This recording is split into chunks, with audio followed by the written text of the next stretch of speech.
Hello everyone, this is Sugesh here. Now in this video we are going to discuss about the sites of our portocaval anastomosis. So actually what is portocaval anastomosis? It is actually a specific type of anastomosis in the veins of our portal circulation and between the veins of our systemic circulation. So actually it is a anastomosis between the veins of portal vein and our systemic vein, that is a superior and inferior vena cava. Okay, so we will see the sites where this anastomosis occur. So there are actually four prominent sites where this portocaval anastomosis occur. So we will discuss one by one and their clinical points also. What is the, if any type of obstructions or dilation occurs in that region, what are the consequences of clinical diseases which can occur due to obstruction in the blood circulation. Okay, so let's begin with the first site of our portocaval anastomosis. So just we will draw the scheme of our portal vein. Okay, so first we will draw the scheme of portal vein. So for the portal vein we will use our black color. Okay, so as you know that portal vein is actually formed by our splenic vein, which is coming from our spleen and behind your pancreas, and portal vein is formed at a level behind your pancreas. Okay, at a level posterior to your pancreas, head of pancreas. Okay, remember that. So this is your splenic vein. So at level this splenic vein is coming. Okay, and from here, from the left of your inferior vena cava, your superior mesenteric vein is coming, and they both are joining here. Okay, so they both are joining and reaching the liver. Okay, and your inferior vena cava is present posterior to your liver. There is a sulcus for your inferior vena cava, so this is your inferior vena cava. Okay, so this is actually your portal vein, and portal vein further divides in the liver into right and left branch, as you know. So this is your right and this one is your left. Okay, left, and this is your right, and this is your portal vein. So for portal vein we are going to use black color, and this is your splenic vein. Okay, and this is your superior mesenteric vein. Okay, so these are forming our portal vein. So portal vein we have formed. Okay, so now let's see the first site where your anastomosis occur. So of our portocaval anastomosis first. So as you know that left gastric vein actually drains the blood. So this is left gastric is actually a portal vein draining into your portal vein. So this is your left gastric vein, like this. So this is your left gastric vein. Okay, left gastric vein, and the first anastomosis, the first portocaval anastomosis occurs at the level of your lower end of your esophagus. Okay, or the abdominal part of our esophagus. So there is a branch called as, for the systemic circulation we will use blue color. Okay, so there is a branch called esophageal veins which are draining blood into your hemiazygous vein. So this is your hemiazygous vein. Okay, so remember this is your hemiazygous vein. So this vein is actually draining blood into your superior vena cava. As you know that this further goes and drains the blood into your azygous vein. So this is your azygous vein. Okay, and this one is your accessory hemiazygous vein.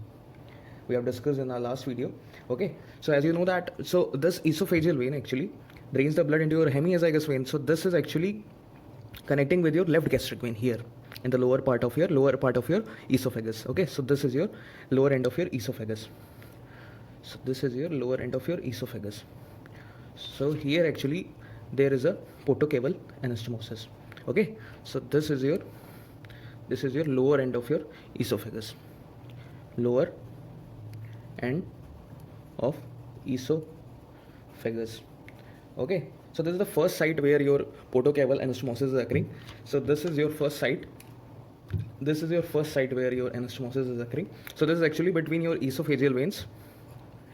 This is your esophageal veins which are draining blood into your hemiazygous vein, and this actually there is a connection or anastomosis between your left gastric vein, which is from our portal vein. Okay, so this is the first portocaval anastomosis, a special type of circulation. So what happens in this region is that if any type of obstruction occurs in the portal vein or left gastric vein, so there is there is a collateral circulation. So because of that, if the blood is not able to go to liver, and from there to it is not able to go to inferior vena cava and to the heart, there is the chances that the blood can go from stomach to the region of your superior vena cava. So the circulation actually doesn't stop if there is any type of lesion or obstructions in the veins of our portal veins. Okay, so remember that. Or if lesions occur, so there is a chances of, if your blood vessels burst or there is swelling in this region. So this clinical point is called as esophageal varices. Okay, esophageal varices. So in this clinical case, there is blood in the vomiting. If a person does vomiting, the blood will come out. Okay, and black tarry stools also occur during the defecation. Okay, so this is the first clinical point. Okay, so remember this, esophageal varices. Okay, so this was the first site, okay, where your portocaval anastomosis occur. So this was your first site. Now let's see the second site. Okay, so as you know that this is your umbilicus region. Okay, so as you know that from the left branch of our portal vein, there is a para-umbilical vein, which is draining the blood from the anterior abdominal wall. Okay, skin of your anterior abdominal wall. Para-umbilical vein drains the blood from the skin of your anterior abdominal wall in the region of your umbilicus, around the umbilicus. So it is actually draining blood from our to the left branch of our portal vein. Okay, so this is your para-umbilical vein. So mark it as para. So this is actually the branch of our tributary of our portal vein. So this is in black color. Okay, as you know that this region is actually our anterior abdominal wall. So second place of our portocaval anastomosis is anterior abdominal wall. Remember that, anterior abdominal wall. Okay, so second place is this. First one was lower end of esophagus. Okay, so second is this.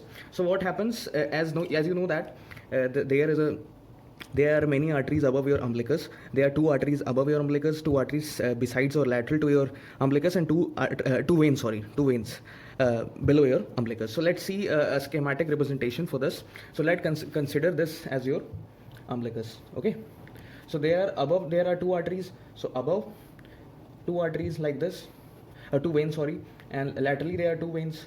So laterally, okay, and there are 2 veins below your umbilicus. Okay, so below. So let's see what are the veins below, above, and laterally. Okay, so above there are veins name. So first vein which is above your umbilicus is superior epigastric vein, which is draining blood into your internal thoracic vein and further draining into your subclavian vein, and then it is going to your superior vena cava. So it is the vein from your systemic circulation. Okay, and second vein is your lateral thoracic vein, which is draining into your axillary vein. Okay, from the lateral thoracic wall the blood is draining. And lateral there are 2 veins. Okay, so laterally there are 2 veins. Your first one is your posterior intercostal vein, which are draining blood into your azygous and hemiazygous from respect to left and right, you know that. So this is a posterior intercostal vein. Lumbar veins are draining blood into your inferior vena cava.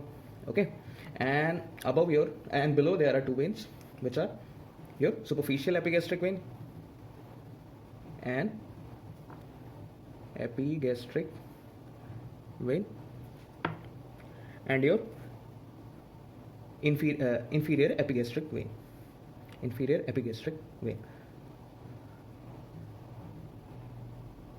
Okay, so these are draining blood into your external iliac vein, superficial epigastric vein and your inferior epigastric vein. These are draining blood into your here. Okay, so in the external iliac vein. Okay, so now let's see how this there is an anastomosis but in the region of umbilicus. As you know, this is a para-umbilical vein, so there will be these 6 veins will be there around your umbilicus. Okay, so as you know that, so these veins are actually coming from your external iliac vein, from below, external iliac vein. So this is your external iliac vein of right side. Okay, and this is your common iliac vein, you know that, common iliac vein. Okay, so what happens, so these superficial and epigastric vein are just coming to the umbilicus region from the below sides, and they are just doing anastomosis here. Okay, so here in the region, and from the above side there are 2 veins, and from the lateral side there are veins coming. Okay, from both the sides in the region of umbilical. Okay, so there is a anastomosis around this. So there is actually a formation of caput medusa. Okay, so here it is actually a formation of our, so this is your second place of our anastomosis, second portocable anastomosis region in the anterior abdominal wall. So this is actually called as caput medusa. So this is called as caput medusa. Okay. Okay, so this was your second lesion which is occurring. So there is a formation shape of caput medusa. This is actually your caput medusa. Okay, so this was the second place of our portocable anastomosis. Okay, so this is your second place. Now let's see our third place. So third place actually occurs in the upper part of your rectum. Okay, upper part of your rectum. As you know that inferior mesenteric artery, which is draining blood into your splenic vein, is actually there is a superior rectal vein. So superior part of there are three veins which drains blood from rectum: superior, middle, and inferior. As you know that. Okay, so superior one is actually draining blood into your splenic vein. Splenic vein for not splenic, inferior mesenteric vein. So this is your inferior mesenteric vein, and inferior mesenteric vein is further draining into your splenic vein. And so this is the drainage of our portal vein. Okay, so we will do this as black color. Okay, like this. So what is the name of this vein? This vein is your superior rectal vein. Superior rectal vein. Okay, and as you know that middle rectal vein, so here in the level between your is your middle rectal vein. Middle rectal vein is draining directly blood into your external iliac vein. Okay, so middle rectal vein is actually draining into your external iliac vein. So external iliac vein is draining inferior vena cava. So this is the vein of our systemic circulation. Okay, so caval system, rectal vein. Okay, and your inferior rectal vein is draining first into your internal pudendal vein, and further then it goes into your external iliac vein. So this is your external iliac vein, left. Okay, and this is your internal pudendal vein. It is not directly draining into external iliac vein. First it is draining into your internal pudendal vein, and the internal pudendal takes to your external iliac vein. Okay, so this is your rectal vein. Okay, so here actually occurs your anastomosis between your superior rectal vein and your middle and inferior rectal vein. So this is your actually your rectal in the upper part of your rectal region. So this anastomosis is occurring in the upper part of rectum. Okay, so this is occurring in the upper part of rectum, and so there is a clinical lesion which occurs if there is a blockage in our portal vein or obstruction or the blood. So if there is any type of swelling, so this condition is actually called as hemorrhoids. So this condition is called hemorrhoids. Okay, so there is bleeding during our defecation due to this. If any patient or person is having obstruction in our rectal veins, superior and inferior rectal veins, so this person will have bleeding in it during his defecation, during the time of defecation. Okay, so this was your third clinical point and the third site of our portocable anastomosis. Okay, so this was the third site. Okay, hemorrhoids. The clinical condition is called hemorrhoids.